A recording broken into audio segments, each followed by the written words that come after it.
Assalamualaikum warahmatullahi wabarakatuh. Berjumpa lagi. Apa kabarnya teman-teman? Mudahan ada dalam keadaan sehat walafiat. Nah, ini video kedua saya tentang media tanam.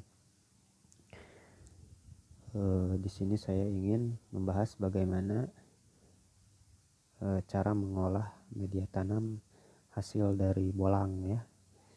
Jadi kita ngambil apa istilahnya? Kalau Sunda ngarit atau ngambil rumput gitu ya. Hasil ngambil rumput, media tanam dari alam, bagaimana cara mengolahnya. Pertama, misal kita ngambil kaliandra atau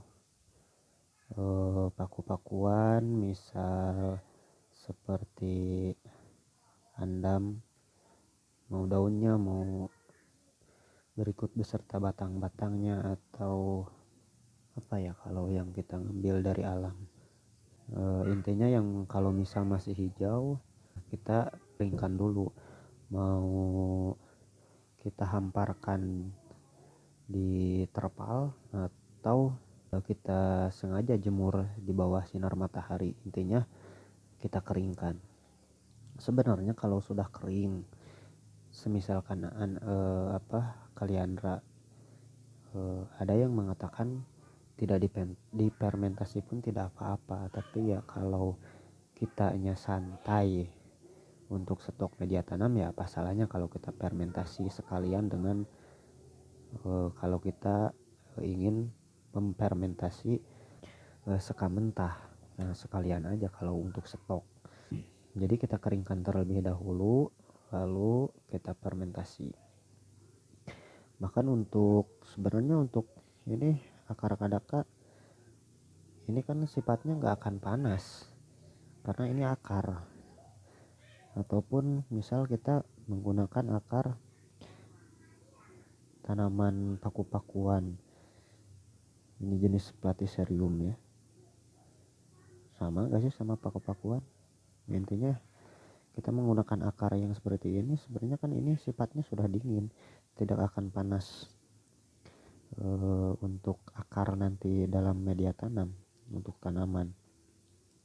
Kita bisa langsung menggunakan, tapi kalau untuk stok ya saya fermentasi saja supaya lebih bagus, karena nanti ada mikroorganisme yang mengolahnya.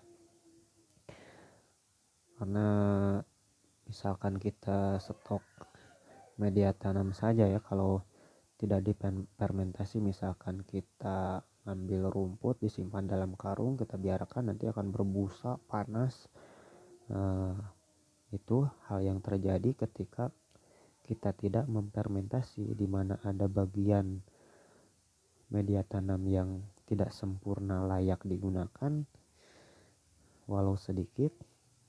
Nah, nanti bakal berpengaruh pada tanaman kita kalau tidak difermentasi. Jadi kita harus memfermentasinya. Jadi saya pukul rata saja semua, bahkan saya punya cocofiber, saya punya kokopit. Kalau untuk stok media tanam sekalian fermentasi ya saya fermentasi saja sekalian. Berbeda dengan pada video sebelumnya saya contohkan ini kulit pinus. Kalau yang bubuk yang kecil-kecil kita bisa campur pada media tanam, tapi kalau untuk yang besar-besar kita bisa menggunakannya untuk dasaran pot. Nah, ini bagus, jadi lembabnya dapat karena dia akan menyerap air pada tatakan. Juga nanti drainasenya bagus juga, jadi medianya sudah poros, lalu drainasenya, pembuangan airnya bagus karena menggunakan dasaran. Kalau di senior Om Semi Aglo bilang itu kan menggunakan pasir malang. Nah, ini juga sama fungsinya, kurang lebih seperti itulah. Bisa juga menggunakan styrofoam, kita bisa menggunakan styrofoam alternatif. Jadi banyak. Jadi di saya hampir semua tanaman itu menggunakan dasaran, entah itu styrofoam atau ini kulit pinus yang besar-besar atau pasir malang yang kasar. Jadi kalau teman-teman pernah lihat Indra Tarigan ya, yang berkebun tanaman-tanaman sayuran, atau kalau nggak salah pas video nanam semangka, beliau itu menggunakan dasaran, mau itu genteng atau styrofoam. Dalam sayuran atau tanaman buah-buahan saja yang ditanam dalam pot, kita menggunakan dasaran untuk drainase air supaya air lama terganti dengan air yang baru.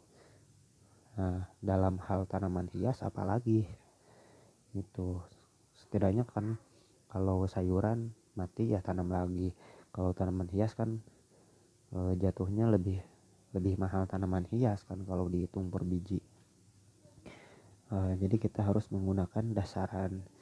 Nah, kembali lagi kepada mengolah media tanam. Ya, kita jangan sampai tidak memfermentasi media tanam. Misal kita ambil sekam mentah di lapisan paling bawah di pabrik dengan tujuan sudah terfermentasi secara alami. Tapi kita kan tidak tahu kalau ada bagian-bagian yang belum terfermentasi sempurna yang ikut terbawa ke dalam media tanam di dalam pot. Nah, nanti bisa bermasalah. Lebih baik kita fermentasi saja menggunakan EM4 atau apalah, banyak alternatifnya. Intinya kita harus fermentasi supaya sifat media tanamnya lebih, kalau diistilahkan ya lebih dingin lah, intinya kan gitu.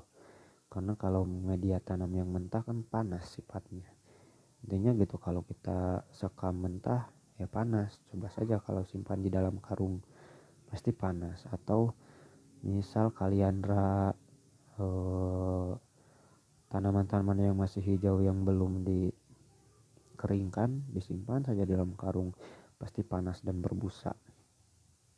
Intinya kita harus belajar fermentasi untuk media tanam. Lalu video selanjutnya saya akan bahas tentang pemupukan. Jadi dalam hal media tanam jangan dibuat ribet. Kita menanam di hanya media tanam pasir malang saja bisa hidup kan.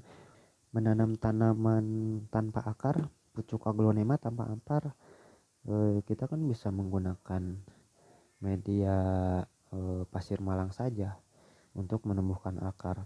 Jadi menanam di media tanam pasir malang saja sudah cukup sebenarnya kan, bisa.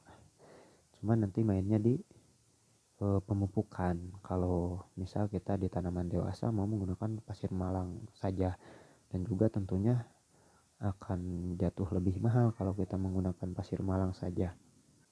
Jadi teman-teman, selanjutnya kita akan belajar tentang pemupukan. Sekian mungkin dari saya untuk kali ini. Semoga bermanfaat. Akhir kata, wassalamualaikum warahmatullahi wabarakatuh. Sampai jumpa. Mantap.